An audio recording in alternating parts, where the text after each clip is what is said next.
Welcome to the Jasmine Star Show, where I'm going to tell you, I just geeked out. You guys, I said before the camera started rolling, I am excited, but I'm also way too excitable right now. And then, of course, the guest today was like, well, we could talk about that on the podcast. And I was like, no. So I have to say, before I actually start the formal introduction, I went deep on today's guest because I met him in an online capacity and then began following his work and then went down rabbit holes. So I prepared a lot for this because he has so much insightful insight for entrepreneurs to learn yourself better, to learn how to lead better, and then learn how to grow your business better. So there was that. Except for the fact that I said, oh, I really love recording in my home because I'm an introvert. And then he stopped me in my tracks and he said, well, there's no such thing as an introvert. I was like, I'm sorry, that's a benchmark of my life. And he said, no. And so time out. I have a whole framework of what we're going to do with today's guest. And we're going to deploy on that. But if for any minute at the very end, we can get into the introvert extrovert conversation, we're going to dive there because this podcast is made for you. But if I can keep 10% for myself and be a little bit selfish, we might end up doing that today. So consider yourself warned. Okay, so Blake Eastman describes himself as studying and optimizing human behavior and interactions. And you might be thinking, well, what does that have to do with me and what does it have to do with business? Well, let me give you a shortcut. I was a part of a leadership executive program with Gary Vaynerchuk, and we would meet every single week, and every week they would bring in a guest speaker. Now, what they did at the beginning was they said, these are all of our guest speakers and these are their topics. So I went through like the studious nerd that I am, and I started putting little stars by the classes. I was like, girl, you better come correct because this is the one you have to be 110 on. And so the title of it was Nonverbal Behavior. And I wanted to know nonverbal behavior because your girl was born with RBF. Like my natural disposition is I look at you like I'm angry. When I'm very deep in thought, I'm like, I'll give you a dirty look. And then the better ideas you become, I keep on giving you a dirty look and a dirty look. So that's so good, it hurts. That's so good, it's bad. But if you don't know me about me, like my nonverbal, you're probably thinking, she hates this idea. She's the worst. She's being judgy. Okay, so what he taught us in this call was how to use nonverbal behavior to lead a virtual team. 99.9% of the businesses I'm running with virtual teams, and my interactions are done online. And so within the first 5 minutes of Blake Eastman's presentation, I was sold. Hook, line, and sinker. Because I said, whoever this guy is, I had no idea who he was. And I was completely in because he optimizes human behavior. And as somebody who really wants to pursue becoming a better version of myself, I was like, this guy's gonna give me the fast track. So let me read a little bit so you have some context.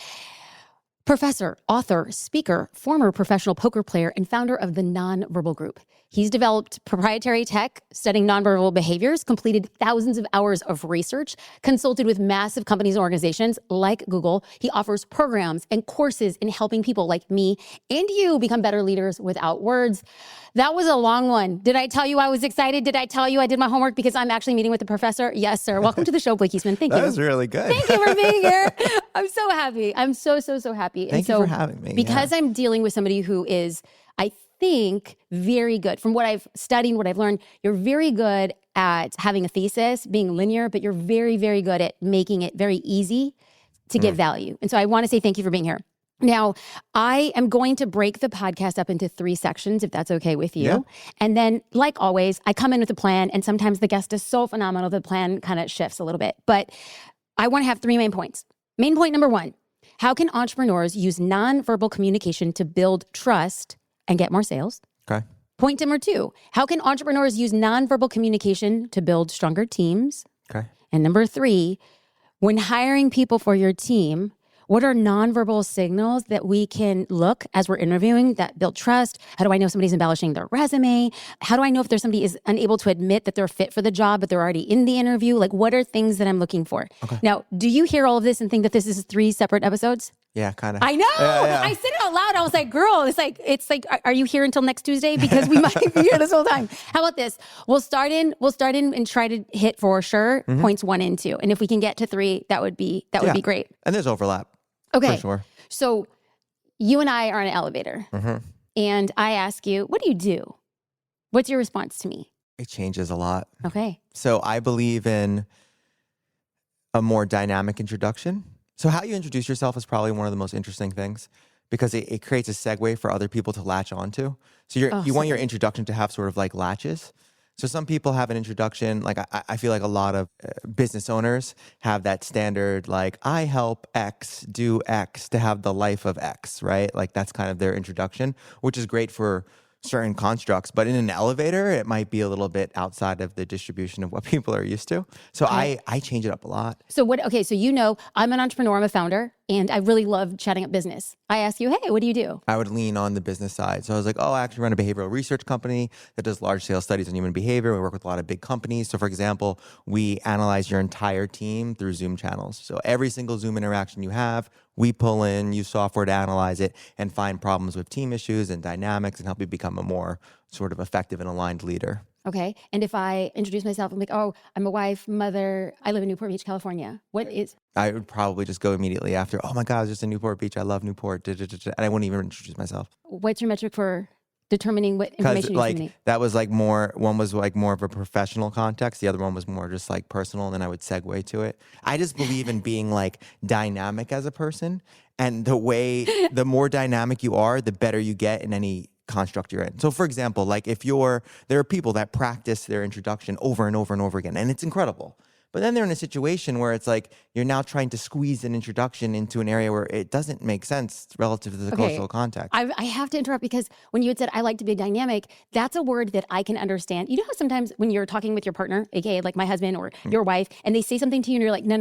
And then somebody else can say virtually the same thing, but you have to hear, okay, so my husband, I think all these years have been trying to say to me, Jasmine, you need to be dynamic.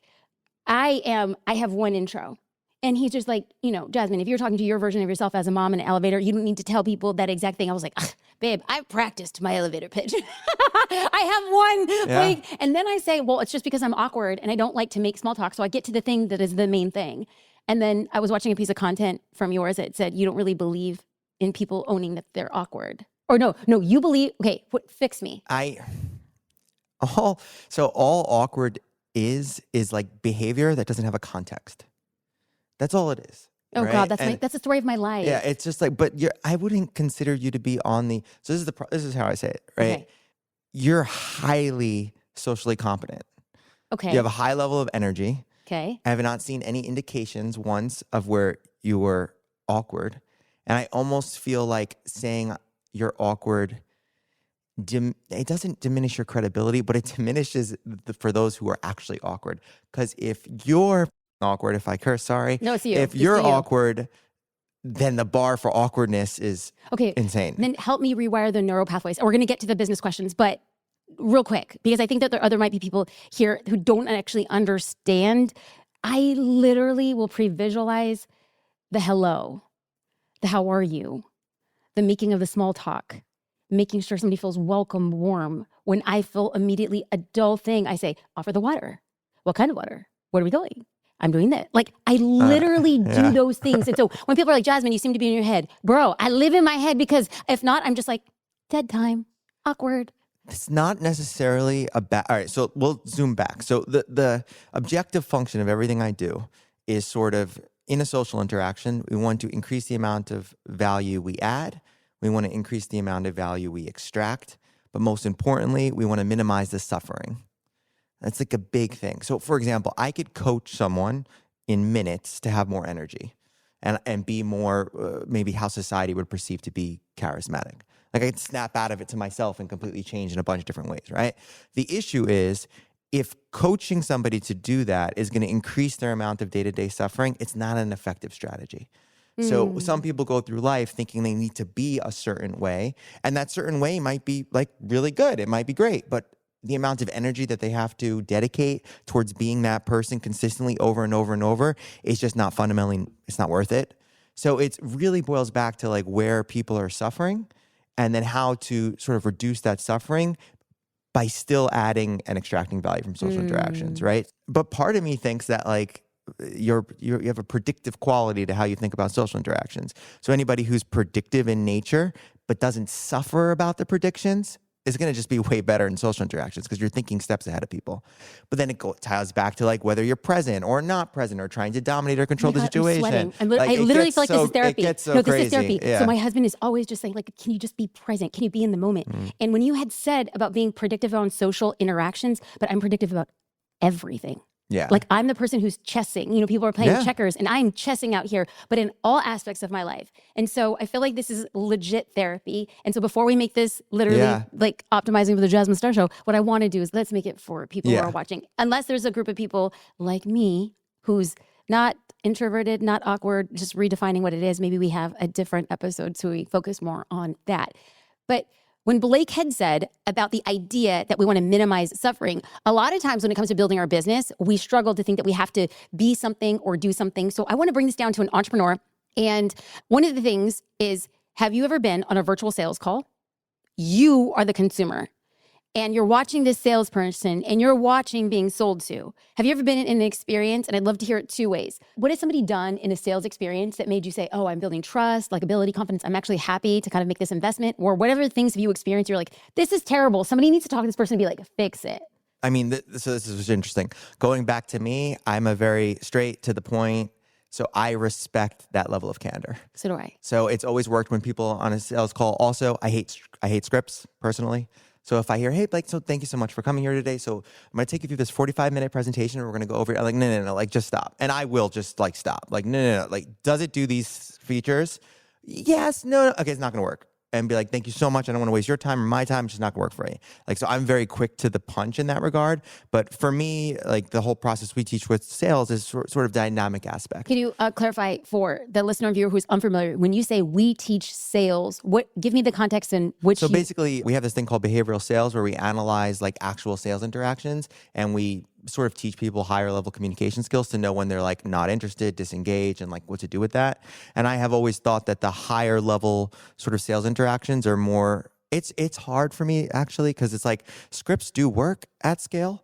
Like if you have a well dialed in that optimizes for certain triggers, it's not that they don't work, but it's just not how I would prefer to do things. I want people left understand that I heard them, that I listened to them, and all of that. So I go dynamic. Most of my sales calls are not structured at all. I'm like, all right, so tell me what you're going through. So what I hear you say, and then always correct me, I like to repeat back, is you're saying that as general advice to entrepreneurs who are looking to increase their sales, what I hear you say is keep it dynamic and understood that the other party is heard and understood? I would say if we're talking about entrepreneurs and sales, I actually would lean less on physicality and behavior and lean more on process. Really? Uh-huh. Okay, let's add a twist here. One other element. Have you ever taught for your courses or programs in a large scale way? Like let's say an Instagram Live or a webinar or from stage, and you have to have like a global message that will actually result in a transaction. Is there something that you're doing or really cognizant about your nonverbal behavior? Because essentially you are trying to, how do you make me better? Yeah. So like at the end of the day, I will say that your best style of sales is likely to be when you're the most comfortable and not in some sort of sales mode. Ugh. So like the way that you talk to husband, wife, partner, best friend, that's probably the best thing to benchmark for sales.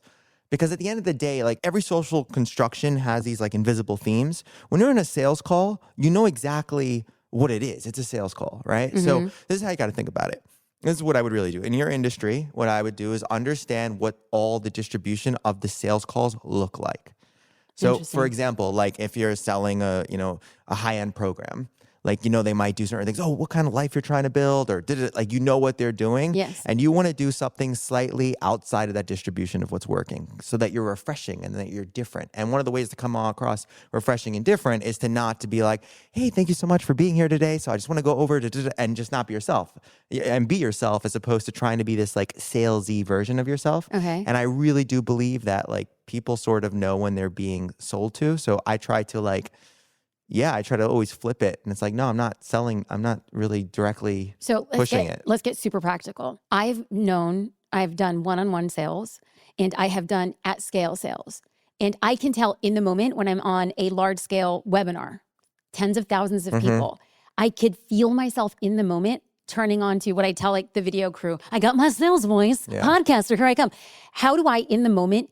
Because once I'm in, dude, I feel like I'm like, go, you have an objective. And I'm very linear and focused. How in the moment do I say, stop, this doesn't serve you? What are the things that I could do? Wouldn't use the word sales. So like if I was mapping out a deck, it wouldn't be like the last 3 slides. are the sales or The the pitch? pitch. You could, of course, you could structurally say that. Yeah. But I would say, honestly, convey the value that you're going to provide to this person in his most human, genuine way that you possibly can. And end there. And then have, your strong call to action and timer and all those other good, good structural things. But So when you're in the moment and I feel myself changing, and I know how it happens in my body.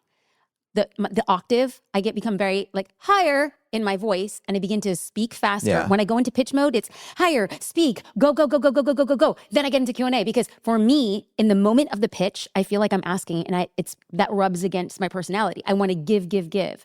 And so I expedite, and in the middle of it, I need to tell myself, just be you. Yeah, and this is pretty manipulative, but this would really work. You'd have the highest conversions if in the middle of your sales pitch. Don't say I'm going to cry. No, you're not okay. crying. You're probably doing the pitch, and then you go, you know what? You stop. And you're like, I was getting salesy, and I was getting, listen, I've been building programs for the last 15 years, and I have made remarkable differences in so many people's lives. And it's an absolute pleasure to do this for you. And I promise you, we will return this investment unlike anything you've ever done, and it will be one of the best programs you've ever done. And nothing would make me happier to be part of this group. So no salesy. If you're ready, if you want to put in the work, I will give you all the guidance and the support to get you there, and I would love to have you. Because I'll give you my credit card right now. It's outside of what people are used to, and it's more, more genuine ask. But if you're like, thank you so much. So here we go. $5.99. And a lot of people also have their own stories and narratives around sales. So they'll use hidden language that shows and the program's really expensive. And it's like, why are you saying the program's really expensive? Because they have uncertainty about the pricing of their program. Or they say their program is really cheap. Or they say, you can see sort of the patterns in their language of what they want. But you got to tap into just quick, why should you get this program? Okay. Well, and also, another note of that, I strongly believe that if you can't do that, you've got other work to do. People always say, oh, I feel like I'm maybe I'm an imposter, or this is it. You've got some other stuff to work on if you can't sell the thing that you've built with a level of conviction that gets other people to sort of move the needle. I think sales is a really good understanding of your perception of your own value and what you can contribute to others. So it's a good litmus test. On that note, I will say that I have become so much stronger in sales when I started dealing with some of the baggage that I came with, growing up very poor, asking money, feeling like I was raised on donations. And so if somebody's giving me something psychologically, I'm thinking, oh, this is a donation. They're being benevolent. They don't really believe in it. And so after I've worked through a lot of that, but before we move on to the next thing, for somebody who's here and maybe hasn't done that level of work, somebody who's just okay, I actually have a hard time selling. And even when I try to show up as 100% myself, I don't feel worthy. I feel whatever the thing is. Where do they start understanding what those issues might be? I would say... And before you answer this, can we just give a little bit of clarity on why I'm asking you this and how I feel like you, with a large study and background of psychology, can speak to this? Well, I've also done this all. Yeah. I've done the webinars. I've been through every stage of this entrepreneurial journey where I'm I can't believe I'm selling a $5,000 product, and is it really worth $5,000? And should I be doing this? And I've botched launches. I've been through it all myself. So I kind of it's harder to even give the quick answer, because it's a journey, and it's beautiful, and it's great, and it's hard, and there's ups and there's downs. There's things that work and then things that don't work. And I'll be honest, I think sometimes some of the people that are a little bit in their own head about these type of things and nervous about they actually usually are the people that provide infinitely more value than the people that are just I'm the greatest gift in the world, and you should sign up for my program, and da-da-da-da-da-da-da-da-da. That's so good. So it's That's kind so of good. your own narratives and stories at least show that you care at a level that means your product should probably be in the world more than others. And I think don't make it a bad thing, and make it that you're trying to create something really good for the people that you serve. Thank you. That's amazing. Now, on the counter opposite side, can I show a different side of your personality? So what did poker teach you about business and negotiations? So a little bit of backstory, you shared with us during Yeah. that coaching online that you showed a tiny bit of your poker background. Yeah. Can you share us that poker background? And then how is that shaped? I mean, because talk to me about the iteration from you're a professor, you're a writer, you're a poker player. What is that gestation period? And then what did it teach you now as you teach others? Yeah, so I saw the movie Rounders when I was 17 and was like, this is what I want to do. I really have everything in my life. I have poker to thank because I wouldn't have had the money to do all the entrepreneurial pursuits and all of that. And I mean, poker teaches a lot of things. More than anything, it taught me the value of process. So in poker, you're always looking for, you're not focusing on outcome, you're focusing on the process because you can get unlucky. So it's not about whether or not a decision was necessarily right or wrong. It was about the process that you've arrived to create that decision. And then, poker's when I first started. I started teaching my classes in New York City, teaching people how to play poker. And I went from teaching people how to play poker for the first time to working with like the best poker players in the world on reading nonverbal behaviors and applying poker as a behavioral skill set or edge. But I think from a negotiation perspective, probably the asymmetry in negotiation. Like one of my favorite quotes is like, whoever wants it more loses in a negotiation table. Ooh. I think it's just like such a real interesting thing to think about negotiations. And that's probably stuck with me more than anything else because it's the same thing at a poker table. It's like people that want to win usually can't play the best variation of poker because they can't take more risky lines or play a style that's harder to play against.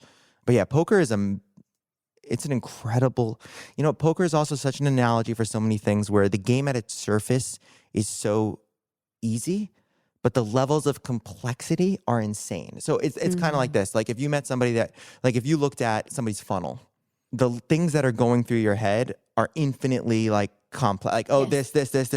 But if you're just first starting making your own funnel, it's just like, well, I have a landing page, I have a call to action, I have a headline, I have some testimonial. It's more basic. Poker's the same way, but it's just so complex. Got it. Yeah, great game if anybody wants to. So understanding the complexities and then understanding the asymmetrical value of it. If you want to win, it will likely impede your ultimate success. Yeah, and you got to know your own value. That's what I always do with negotiation. It's just like, okay, like find somebody else who can do this. And like they can't. So it's like, all right, you got to pick me.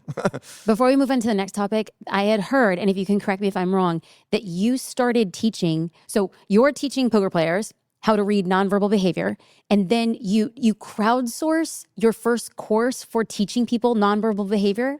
Or what happens there? So, okay, this is the entrepreneurial journey. So I had the idea for this product called Beyond Tells, which was going to be the first research study on poker players. So I want to pause there. Yeah. Like the level of, and I say this with the deepest respect, Yeah. the level of nerddom of research for Yeah. Poker Tells. Heck Yeah, yes, it's so more cool. people, more people. It was so this was like the early entrepreneurial days, right? Okay. Like I had when I didn't understand the things that I understand now.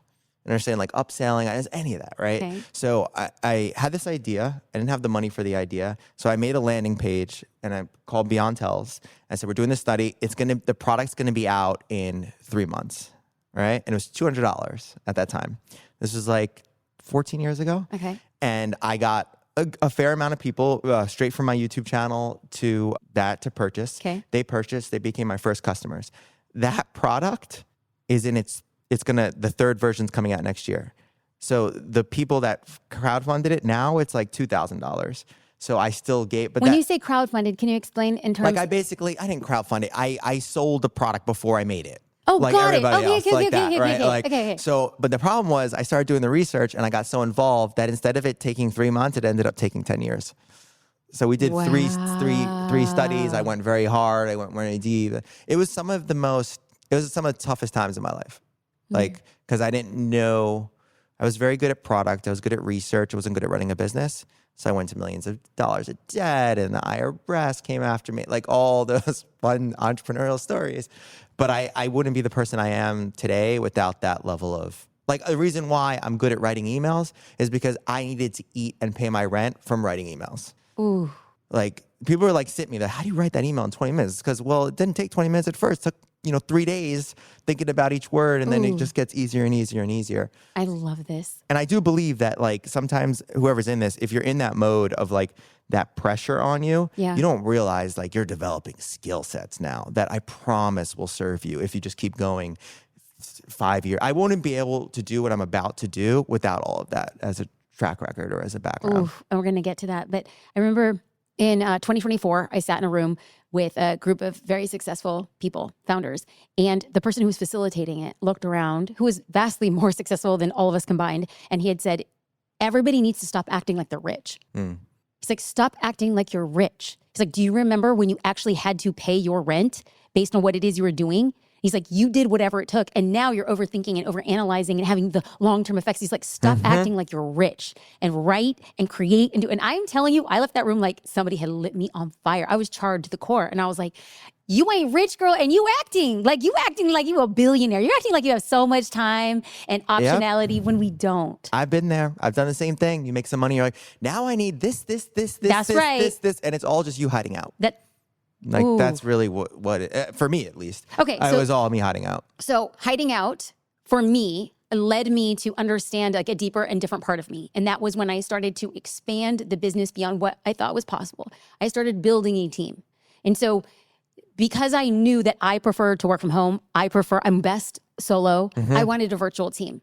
And so I was good with that. That's the type of team that I had built. And so now I want to know, after having done it for a few years, how do I show up better? Like, how am I coming across on team meetings? And so how do we increase the awareness of how we're being perceived? And then how do we control how people are made to feel? All right, so the team stuff's really easy. But like the first thing is it's all about alignment. So you know what do you think the single biggest complaint? All my executive team, every company I've coached, what's the single biggest complaint that people have about their boss? What do you think it is? It's not nonverbal. I don't know, that they can't tell their boss what their boss is doing wrong? No, it's they change direction. Oh, God. It's the biggest one. Oh, see, but this. Did you see my nonverbal? Do you see how I'm like, that one. I don't buy that for anything. I was like, y'all try driving a ship. Yeah. Y'all try driving a ship in a torrential downpour in the middle of a tornado. You try to do it. Tornado or hurricane. Hurricane on water. That's the first.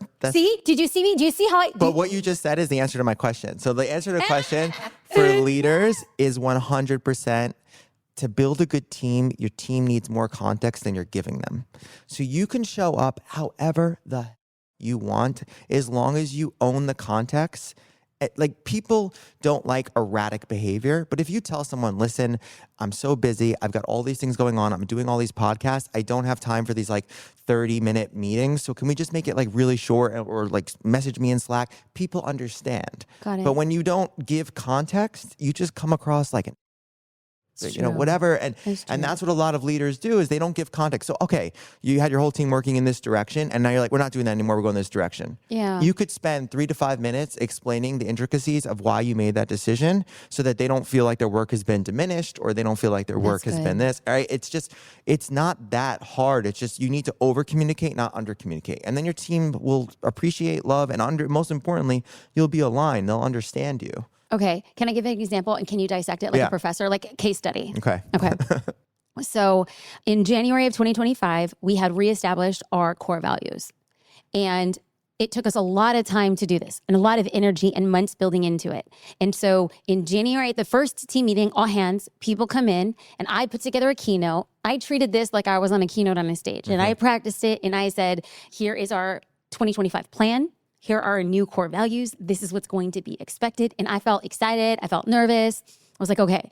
And at that time, I'm studying and researching for our interview. And one of the things that you had said is to understand how you are being perceived is to not look at yourself in a Zoom meeting or at your keynote, but to look at people's faces as you're giving it. Yeah. So I went in being like, I'm going to apply Blake Eastman, research quality. And let me tell you, it was like freaking Stonehenge. Everyone's like, and if you're just listening and you're not watching on YouTube, just picture the blankest stares of all time. And it wasn't just like one person; it was everybody in the world's blankest stare. So I was like, "Girl, you can be, you're on fire, and not in the Alicia Keys ways, like you just burning down." Or I'm like, "They're just so riveted; they don't know how to they don't know how to wear their expressions." But I got off that call and I was like, "I don't know." So what do I do then? And I was looking. So there's like I said, we could have like 10 podcasts just on that statement. Okay, Come back.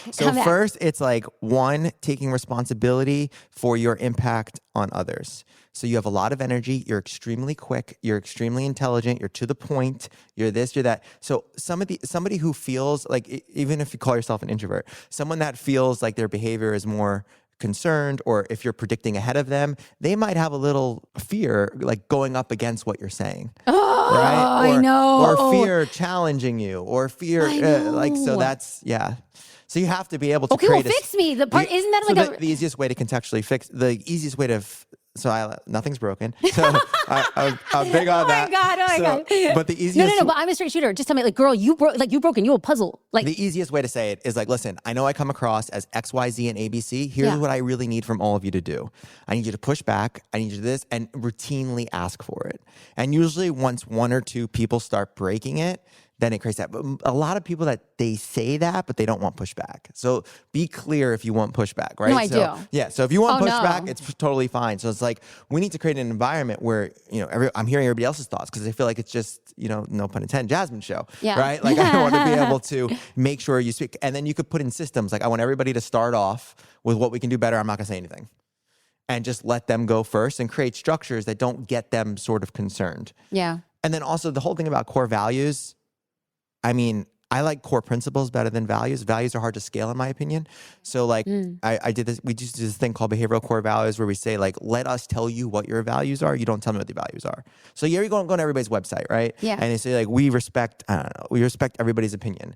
And then I'm watching a meeting, and they're like, that's not a good idea. Anyways, okay, so so it's like, you clearly don't expect, like, these things are really hard to like spread throughout an organization. Okay. So usually companies will have like 5 or 6 core values or on their website, or sometimes 10, which is absurd, but like, let's say that. We have 3. Okay, that's really good. Okay. So if we went from 5 to 3. Yeah, I'm a big believer in that. Good. And I really have seen that some of the most phenomenal teams really embody one really well. And that's it. Like, I'm like, you're not this, you're not this, you're not this, you're not this, but you really do embody this one principle, and that's what creates all the cohesion and alignment.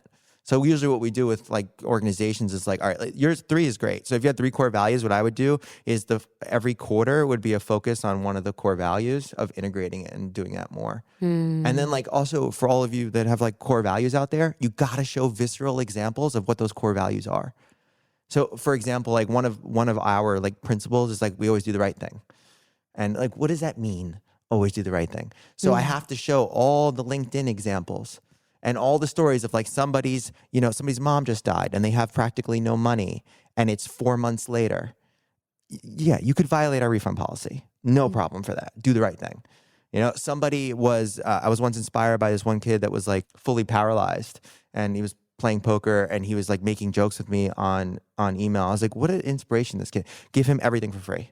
Like, do the right thing. And the more you show examples of what that is, it's easier for the person to sort of understand, right? And I really believe if you gain one core value, and it's a good one, and then you have good examples, and you reinforce that throughout your culture, you're way better off than a company that has 8, and it's just like, what is this? And I can talk about this for hours. The number one thing with like, let's say core values or principles, is it starts with hiring. You have to hire people that are aligned with the values. Okay. It's like you set me up to move to section 3, but can you help me get better? Yeah. So we went from 5 to 3. We didn't take any of the former core principles. The new core values are core principles. When you had said normally a team will all drive to 1, it was so clear what that 1 is.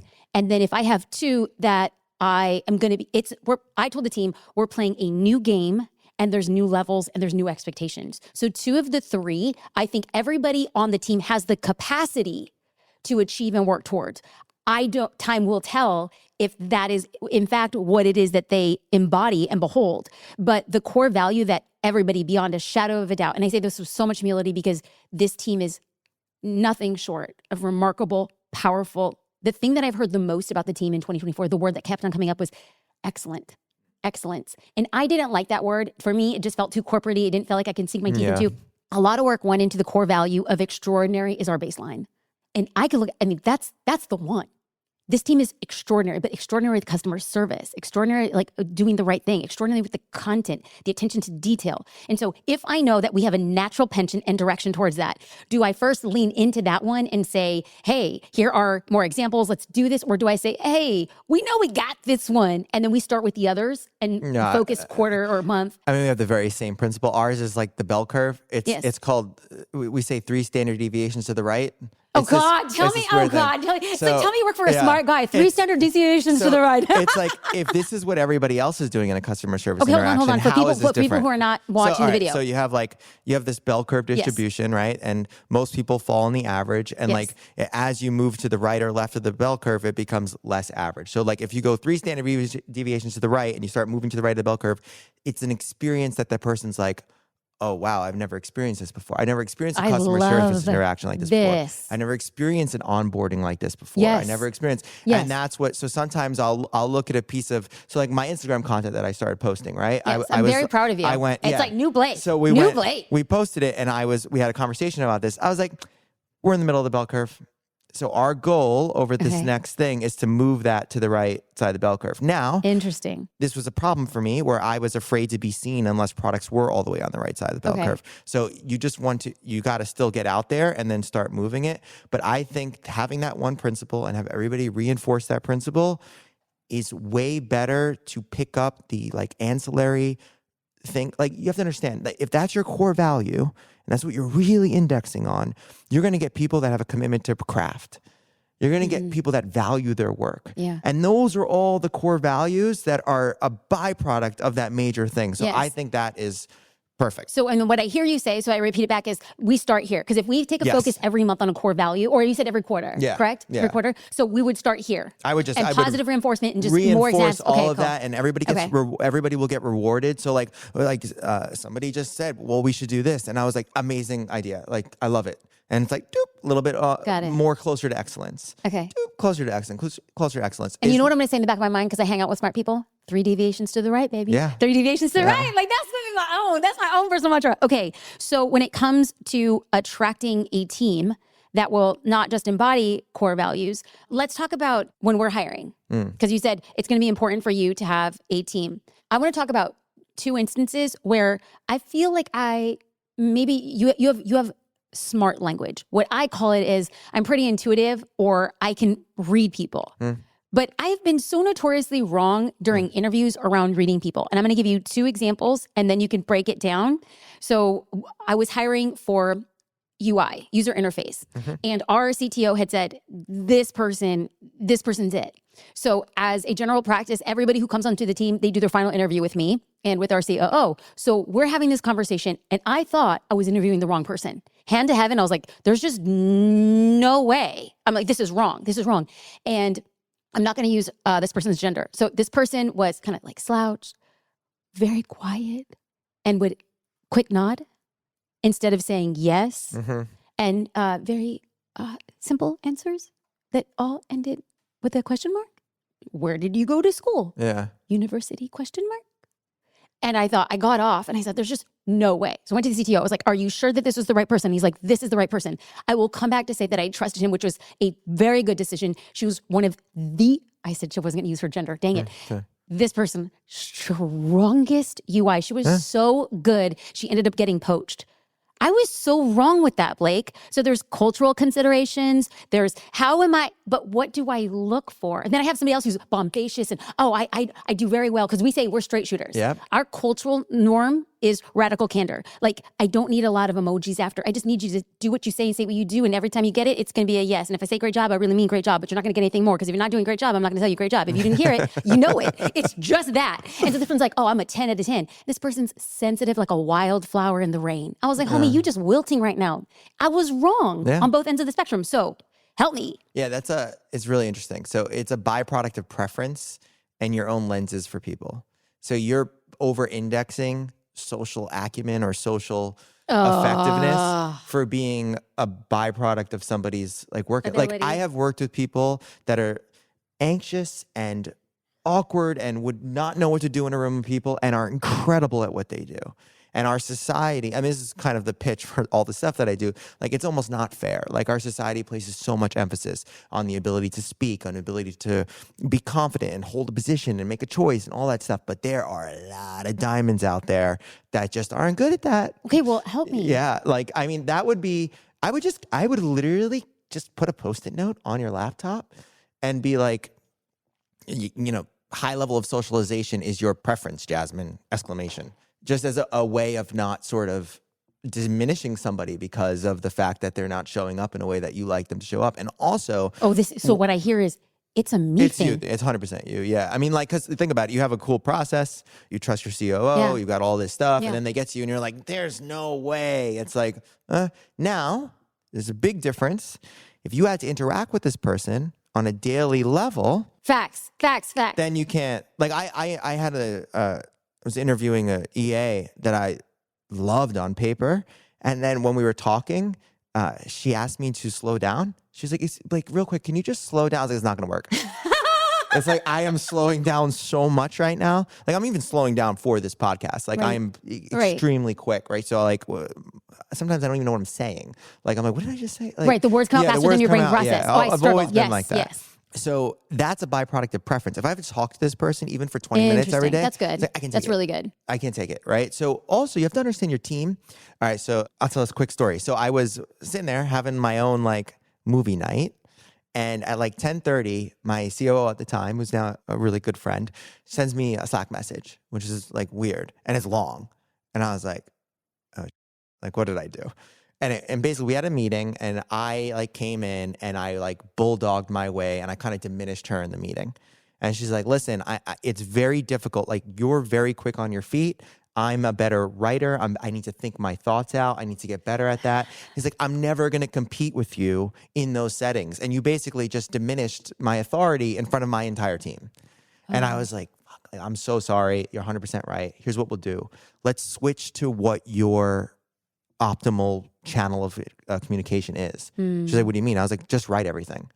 So we don't need to have meetings. Like, write it out in narrative form, what we need to do, and I'll say, yes, good, done. So sometimes you just got to play to whatever the person's strength is, because sometimes they don't want to change and they don't want to be, I don't need everybody on my team to be gregarious and good communicators. It's not necessary. Like, do whatever you want. If you want to develop that, I'll help you. I'm glad to, but I don't need it. So sometimes if you find people's best communicators, just simply ask them, like, how would you prefer to do this? Oh, I would love to just write everything out. It helps me structure. Okay, great. Or I want to have meetings, or I want to do looms, or I want to do whatever. It just makes it a ton easier. Oh, I love that. Speaking of an EA, and here again, I'm saying a story, but it's with an ask. So we have a 30, 60, 90 trial period whenever we bring somebody on in a hiring position. And so I hired an EA. I thought she was phenomenal, extraordinarily articulate. Her communication was on point. And I was like, great, because my EA is going to be an extension of me, outward facing. And 30 days into it, I'm like, I'm just not sure.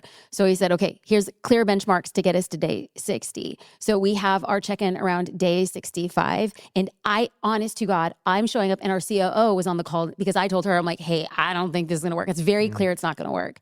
And so we get on the call, and this woman is saying, well, what I need is, and what you don't understand is, and I thought we were going to have a meeting where she was going to say, it's not a fit. I was so sure that she saw it plain as day, baby, you can hang.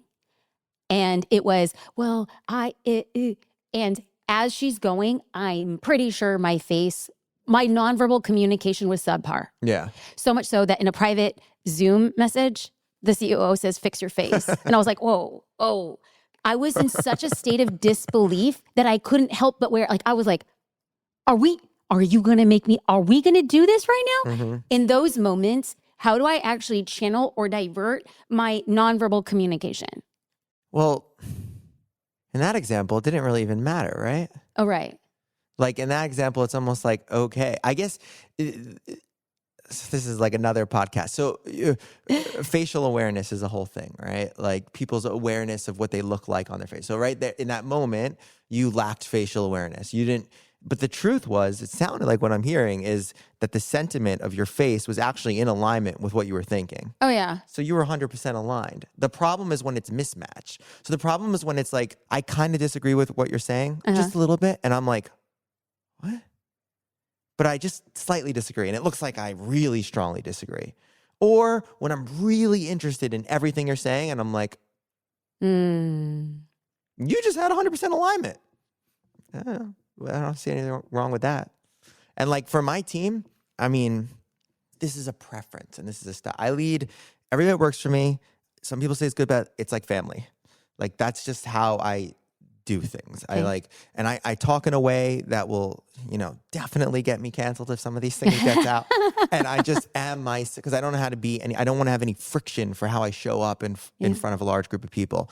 It's a lot different if you're in a big corporate environment and can't do these kind of things. Right. But at the end of the day, like in those 30, 60, 90, I will tell you, you will be a considerably better leader if you simply if you have a problem, address it immediately. And in a just straightforward way. Like, listen, we're 30 days in, and already in the first 10 days, you were late 4 times. This happened. Just help me understand what's going on for you.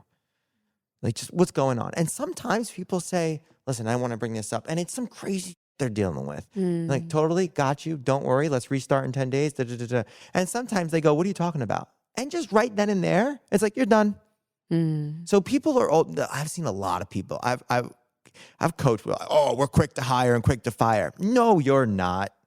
You're quick to hire. You're quick to thinking about all the reasons why you should fire someone, but you don't actually pull the trigger. And what you're doing is a disservice for that person. So like whenever you see a problem with someone, you're like, I don't think this is going to work. This is what happens, right? So human behavior is just like so interesting. You see somebody do something. So let's say I have a designer, right?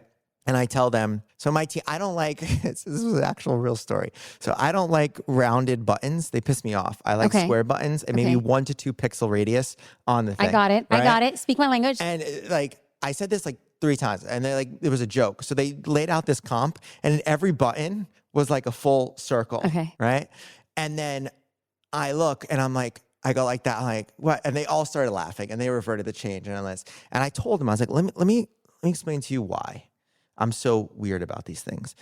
I have such a visual obsession that when something doesn't look right to me, I have a hard time pushing it.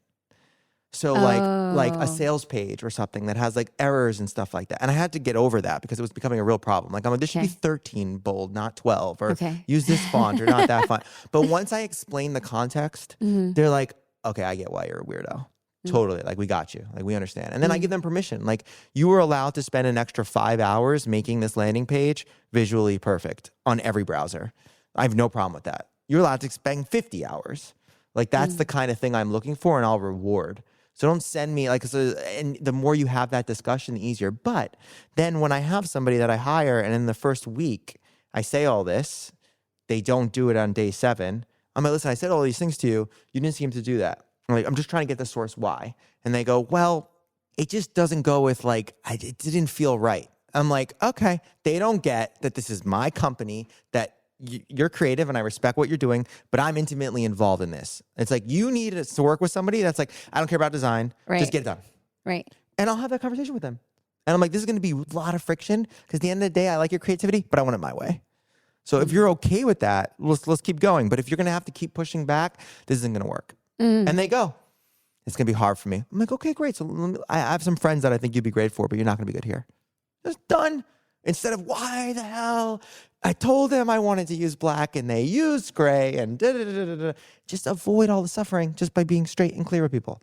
Okay. So one thing that we were talking about was our nonverbal behavior, or how to show up better as a leader, how to read and communicate with hiring a team, and what are things that we should be looking for.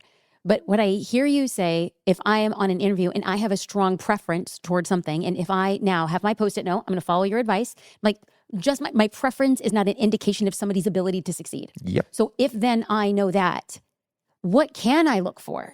If not their nonverbal behavior when 99.9%, and I'm not trying to argue a case for me, I'm just like, help me see something that I can't see. Help me get better. I mean, this is very preference-wise, but like so first of all, everybody like tries to look for signs of like, what are the nonverbal signs of trust? Like what? Like there are nonverbal signs that are associated with the perception of a trustworthy face, for sure. Like, if all of a sudden, like you could put a giant scar across someone's face and it probably decreases the marker of trust, even though they might be the most trustworthy person in the world. At the end of the day, trust is a byproduct of somebody doing something and then saying they're going to do something, they do it, and you start to trust them, right? So I think most interviews are not really associated with trust, or more so like, can I work with this person? Like, do I enjoy spending time with this person? Like, is this person capable and confident of what they're going to do? And it depends on what's going on. So, for example, if I'm hiring a designer, I might pull up a design and tell me like, what do you think's wrong with this and why? To see if we're on the same page with the problem. They might call out all the same problems. If I'm in a conversation with somebody's going to run like sales calls, oh, they better be quick on their feet. They better be able to answer. They be able to be like, I'm looking for different measures. Got so it. like, I really think you need to write down like, what does this role require? What am I looking for in the person in this role? And then they meet all these things. Check, check, check, check, check, check. Oh, that's good. But like most people that I don't trust that person. It's like, you don't even know them. Like, how do you really, that's your own stuff probably. Now, if they just flat out lie, and then it's understandable. And you could do some more Machiavellian things. Like you could like lie. Like, oh, like for example, I'm just designing. So that's like, oh, have you heard of that like Figma extension, like Lilo, that like reformats all the comps? Yeah, no, it's really good. I like it. I just made that up. There's no such thing. Just to see if they like latch on to certain things. Like you could do stuff like that, but just, And I really believe that, like, if you go into like ChatGPT and write out like, give me like a simple hiring process, like it's still probably at like a pretty decent level if you follow it, right? It's not gonna pick up on the nuance. It's gonna be this, but a lot of entrepreneurs, especially in your type of audience, like you're not running like series backed, $100 billion build. Right. Like you're optimating for your life, for your lifestyle. You're going to interact with these people more. Like, so it's really important that I like this person a little bit. Like likability is not important in a lot of areas, but I do think it is at these sizes of business because you're going to spend your time with these people. You're going to interact with these people. It's important. So I'm going to tell you very quickly about 7 minutes ago, maybe 2 minutes ago, when you had said, when it comes to that role, what are the things that actually truly matter? And in both of the situations that I had given in regards to hiring for UI and then another person we had hired to be a product manager was so distinctly, I didn't indicate and create a hierarchy of what was most important for them to do what it is they did. And it had zero to do with personality, even if they were my direct report. And it's like, I felt like I got my fangs and I sunk my teeth directly into that. And I'm like, I have such a clear idea now of how I need to show up because it was a me thing. And also, do I send you my therapy bill? And also, can people deal with you? That's a lot of other stuff. Like, can people deal with whatever it is that you are? Whether it's you're quiet and more reserved or you're nonstop talking. Like some people just can't. Like we had an intern once from Colombia back in the day. And I like in the middle of I was like, what the f*** is that? I say that and she's like, oh, she went like that. I was like, do you have a problem with cursing? And she's like, oh yeah. Like I'm like, this is not gonna work. I'm like, I curse nonstop and I'm not gonna censor myself for you. Like, I'm sorry. So if I'd love to have you here. But if you're gonna really be that viscerally offended by me cursing, you're gonna hate working here. And it's just quick to say things. Like that's the way you build the feedback loops. Like that's the whole thing. Like everybody wants these like nonverbal, like the nonverbal stuff. It's so much more deeper and complex than people ever really think. So the most thing you want to do is your own perception. Like where are you projecting your thoughts, your wishes, your demands onto other people? And then that's sabotaging your business. And I really think one of the best ways to do that is like video. Like, what do you look like on video? I actually love when people make me uncomfortable with how I need to get better. So coming off that all hands meeting, and I left a lot of space at the end for Q&A. And I told myself, because you know how I like chess out what's going to happen, I knew that it was going to be quiet. Like I'm a bull in a china shop, right? Like I speak fast, I cast a big vision, I made everybody excited, and I also probably know I made people uncomfortable. And so I told myself, you're going to sit in silence for as long as it takes. And somebody broke the barrier. She always does. She's just phenomenal. And then another patch of silence. And then the second person to ask a question had asked a question, and I answered it exactly how I meant to answer it. And when I asked our COO, I was like, hey, give me some feedback on that call. It was kind of like I didn't know how to read it. Like I think people said they were excited, but then the small part of me is like, well, they said they were excited, but were they really excited? And so then I go down the vortex. And so she's a straight shooter. That's our relationship. You tell me exactly how it is, like no chaser. And she had said, she's like, I think that everybody got what you put down. She's like, but when you had answered X and you just said that answer, you said your answer. And I immediately took it and I processed it. And then I said, yes, but I make no apologies. Because I told everybody that our cultural norm is radical candor. So I'm going to say what I'm going to mean to say. And you know that I love you and I dig you. And I'm going to be playing at a different level. So are you at this level? Because if you're not at that level, I'm cool. But I'm going to say what I'm going to say. And I think that the 2024 version of me would have been like, oh, I think I need to send like a follow-up and be like, hey, just want to make sure that you're seen and heard. But I'm like, I actually make no apologies for what I said or how I said it, because that's going to be what's going to be required from me. But I don't know if that's Well, yeah, there's, so two things. One, that question thing. Yeah. For those of you who do webinars and a bunch of other things, if that comes up, plant the questions. So you should have had one person ask a question that would open up the space. Oh, that's good. You know, like that's so good. That's so good. Have them yes, do it, yes, right? yes, yes. Okay, good. That's really helpful. But the second thing is like, and hold on, as a point of clarity, what Blake was trying to say is when you anticipate that there might be a blank spot and nobody's asking questions, he's saying that the first person to break the barrier is the person who breaks the barrier. But so many times people don't want to break the barrier. So what he's saying is plant the barrier breaker. And also, if you're running group programs, like community programs, same thing. Ooh, good. So like have the first post, like introduce yourself. Yes. That should be planned. Yes. Because it'll set the norm for what is acceptable for every post. So that's the standard thing. But also, so radical candor, right? Mm-hmm. You know, book, and everybody has definitions of what that actually means. Mm-hmm. It is very, very, very difficult for people to encapsulate the principle of radical candor. So it's your preference, it's what you like, but it's hard for some certain people. I know. That like view you as, and also you have to understand on the hierarchy, it is like the jazz, you're like up there. Mm-hmm. So they might have a little bit of stuff like, oh my God, da, da, da, da, da, da. I mean, it happened with you on that podcast, on that thing I did. So basically you were like, what thing? You were so nice on the Gary Vaynerchuk thing. Oh yeah. You're so nice. You're like, I'm trying to ask for more of what I'm like in oh life. Oh my gosh, are we really gonna go here, Blake? Are you gonna let everybody know how pathetic I was? Oh my God, he's going here. He's going here. He's going here. Okay, well, set the scene. Set the scene. So I finished this webinar. And my mind is blown. And you're like, just quick question. And you're like, I'm trying to ask for more of what I want in life. And will you come on my podcast? And I was like, yeah, of course, right? And then I just forget about it. And then I go to like Jasmine Star Podcast. I'm like, what the hell? This thing is huge. And then like we have tons of mutual friends and all these people. And I was like, why would she, like, that's so, but it actually really did, that was like an endearing quality of you, I thought. It wasn't like, listen, Blake, I have this like top podcast, will really help you. It could instantly make me like you, because I don't like that version of, you know, like people that are I can like boost your, like, calm down, right? Like it's that kind of thing. So, but it was such an interesting sort of dynamic. But that's what I mean. Like you communicated in a way that was like sort of my preference for, like I was that's humble, that's cool. Like I love that. I'd be glad to do it even if it was 5 followers, right? Like, but I thought that was interesting. Now with back to the radical candor thing, it's like you somehow in that social construct, it wasn't radical. It was like you weren't aggressive, assert. So basically, you're going to be so much more. No, but radical candor is not aggression. No, it's not. It's just saying what you say. But I think this is a theory. I think it's saying what you say, but saying what you say, it's impossible to do that. It's always saying what you say, and then the tone, the energy, it amplifies what you're saying. Oh my God. So like I can say you know, that was a great podcast, or I can say like that was a great podcast, or like that was a great podcast. I said the same exact words. It completely changed how it's going to be perceived.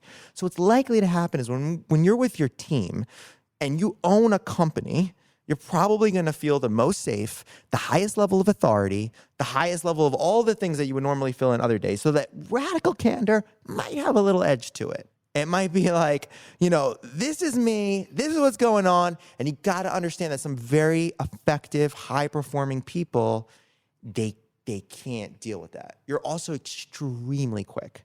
And some people that are extremely, they might be flooded with like cortisol and they're like, and they don't know how to like respond immediately to that.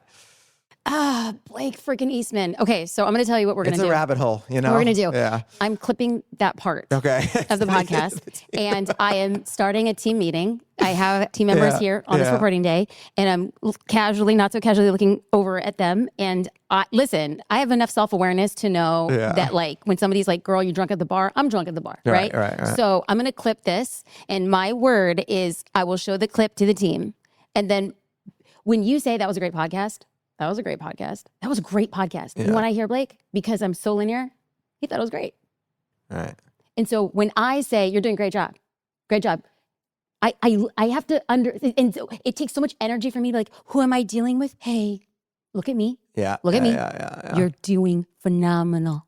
I can't, Blake. That's interesting. I wouldn't have thought you. So we have an inventory for this. It's called the contextual and literal spectrum. So what we found in teams is fascinating. What we found in teams is like, all right, so if I sent you a text message, all right, let's say you sent me a text message after, Blake, was so great having you, blah, blah, blah, blah, blah, blah, blah, blah, blah.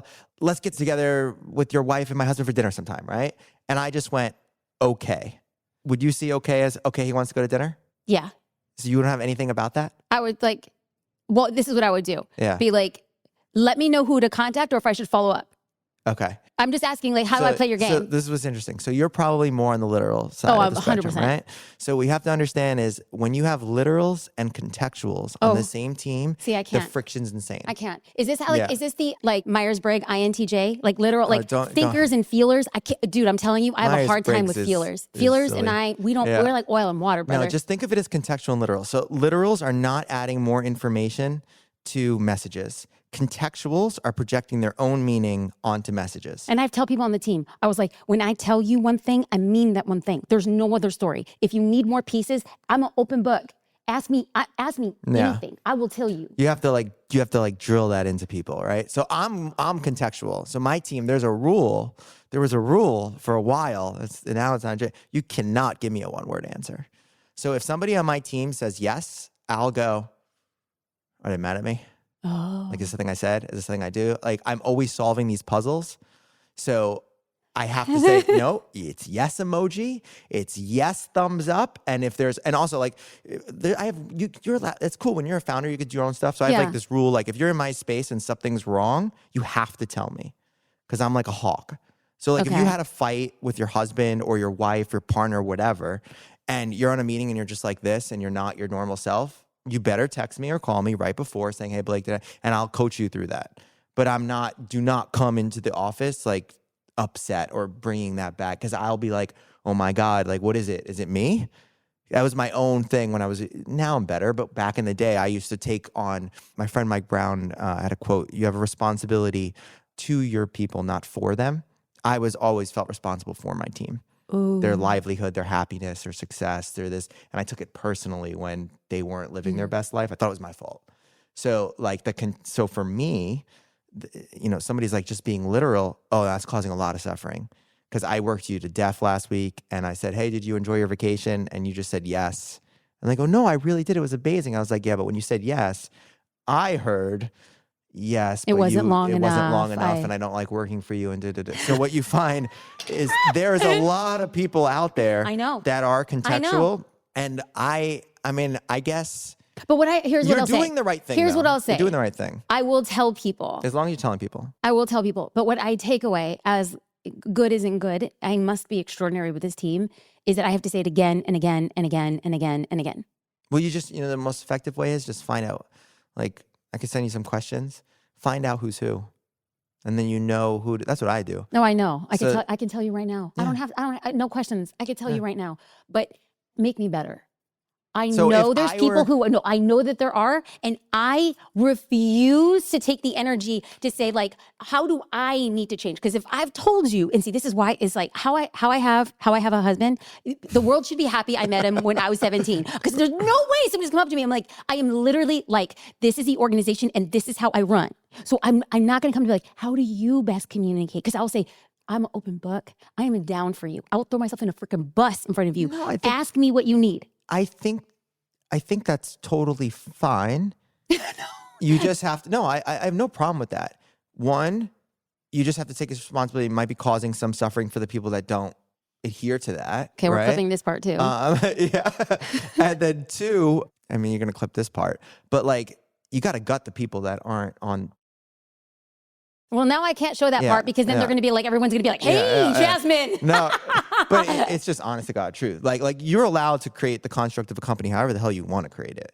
but it's like people are either on board or not. And when they're not on board and struggling, so I would say that it's much easier to say, like, instead of yes, you could say yes, great work, exclamation, to the people that need it more. I feel like that's like a 1 second adjustment that has absolutely. a profound impact. So you find the people who need a little bit more, and you give them just a little bit more. Not crazy, not writing full paragraphs, how you want to communicate, but yeah, great job, thank you so much. Done. And to the more literal person, I think it's fair. Yes. Very fair. It's a micro adjustment, I would say. But I am so literal that I actually appreciate when people don't say yes. They'll just in Slack put a little check mark. Like, I'm just like, you saw it, cool. I don't need another notification. That's how, and I get it. I'm very extreme. But what I hear and I actively take away is adding 2 more words takes 2 seconds, and it can really change the dynamic of somebody who needs it. Yeah. So the whole joke, the reason why I'm laughing is I had a CTO once that was a Russian guy, and he was like, I don't know, like in a Russian accent. He's like, I don't know why I need to put emoji in this. Like I said, yes, yes means yes. So listen how human behavior is. My soul brother. So I'm working with him, and we put in like an auto key, a hotkey, that every time he wrote, like, I think it was yes, yep, okay, it automatically put thumbs up. And when I was back 6 weeks later, people were like, he's so different. And it's just because of little stupid thumbs up. Like, that's the little things, they make a big impact for people. I hear you. So it's sometimes important to sort of do it. And that's the aspect of being dynamic. Thank you. Yeah. Tell me you're not a trained podcast professional Yeah. when you end Call where we back. began. That callback! Ladies and gentlemen, thank you so much for watching and listening to the Jasmine Star Show. I hope that you liked this podcast half as much as I did. You can find Blake at Blake_Eastman on Instagram. Please tag him, send him a DM, just get to know him. He is a powerful human being, and there's so many like courses and seminars and all of these other things. How do people go deeper with you outside of Instagram? They want to know more about you. Where do they go? My newsletter, nonverbalgroup.com/newsletter. Every Monday. Nonverbalgroup.com/newsletter. We'll also link it in the show notes. Thank you for watching and listening to the Jasmine Star Show. And thank you, Blake Thank you for Eastman, having getting me. to us.